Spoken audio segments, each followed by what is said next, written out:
علامہ تاج الدین سبکی رحمۃ اللہ علیہ اپنی کتاب طبقات میں لکھا ہے کہ ایک شخص نے راستہ چلتے ہوئے ایک اجنبی عورت کو گھور گھور کر غلط نگاہوں سے دیکھا۔ اس کے بعد یہ شخص امیر المومنین حضرت عثمان غنی رضی اللہ تعالیٰ عنہ کے خدمت اقدس میں حاضر ہوا۔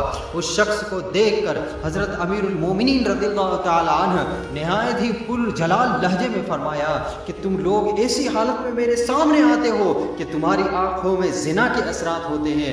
اس شخص نے جل بھن کر کہا، کیا رسول اللہ صلی اللہ علیہ وسلم کے بعد آپ پر بھی وحی اترنے لگی ہے؟ آپ کو کیسے معلوم ہو گیا کہ میری آنکھوں میں زنا کے اثرات ہیں؟